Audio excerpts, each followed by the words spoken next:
Guys, today I'm going to show you how to roll a henna cone.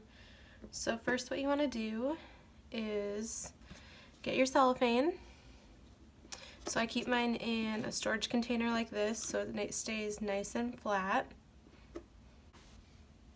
First I'm going to show you how to roll one with just some clear cellophane.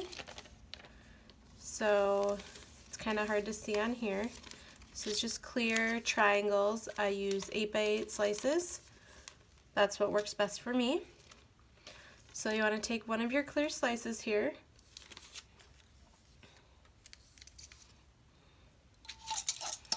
And I keep a nice little jar of pins available. These I just got at the craft store. I'm not positive on what point size they are at the moment.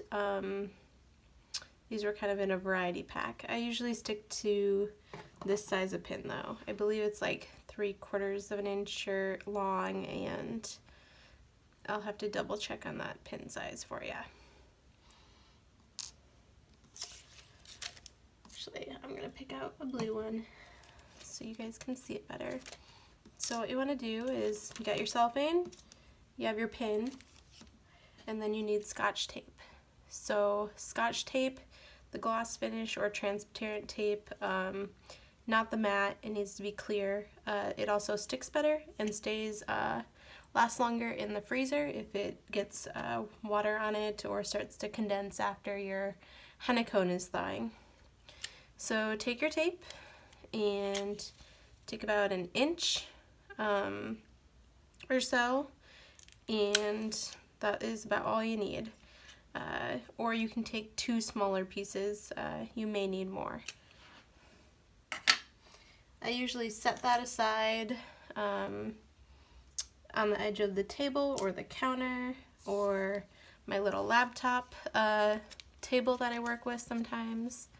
So this is how I hold mine. I kind of piece it between these 2 fingers, and then I use my right hand, my dominant hand, and I start to roll.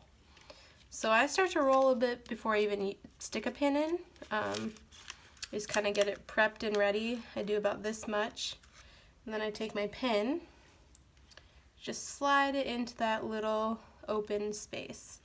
I tuck that in there. It's just kind of laying there, but I am kind of pinching with my left hand here. And then with this hand, you just want to stick your thumb on the inside. That's what you're going to use to control how big or small you want to roll your cone. So then you want to pull with your left hand and your right hand. So I'm kind of just guiding this. I'm pulling towards me with my thumb, and I'm pulling away from me with my other fingers. And then I kind of roll it a few more times, and then pull and push a little bit more to create this pastry-like little bag.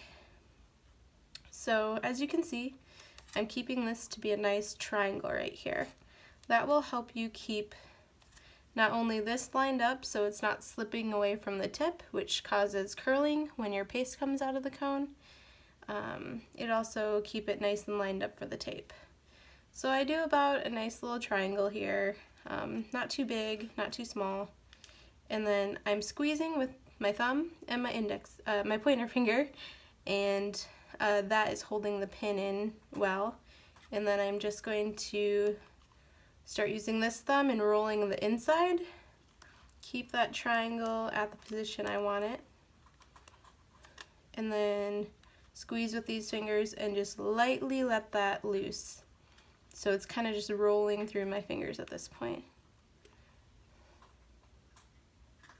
And then I'm going to grab my piece of tape, and I flip it over, and I do tape from this angle, and I leave about a nice little centimeter of room with tape extended right there.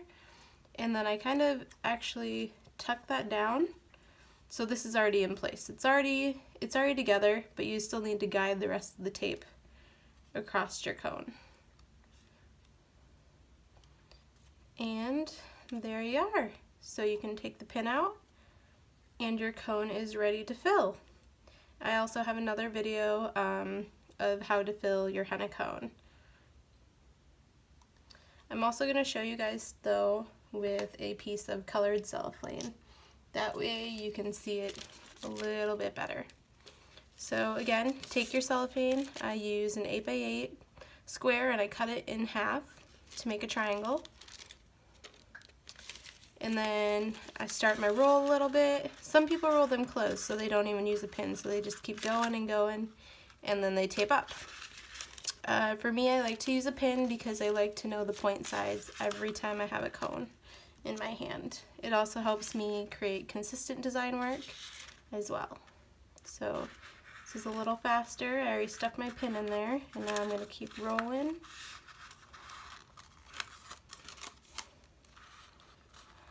And trying to make sure that triangle is kind of there. Say that's good. And then squeeze with my left hand and roll. To go ahead, stick that tape down. Then I kind of flip it back over, tuck that under, and hold. I'm definitely doing this much slower for you guys. Even though that might have seemed fast, I can roll quite a few cones. I can roll about 30 cones in 15 minutes. That's still pretty slow compared to other people, but I like to make sure the tip is perfectly straight across right here, and that I don't have any excess flaps going around the edge here. If you do have some excess cellophane, you can take another piece of tape, tape it down some more before or after you fill it.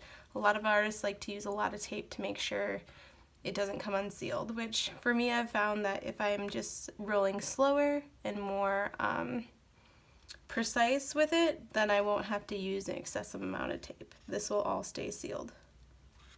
Alrighty, thanks for watching.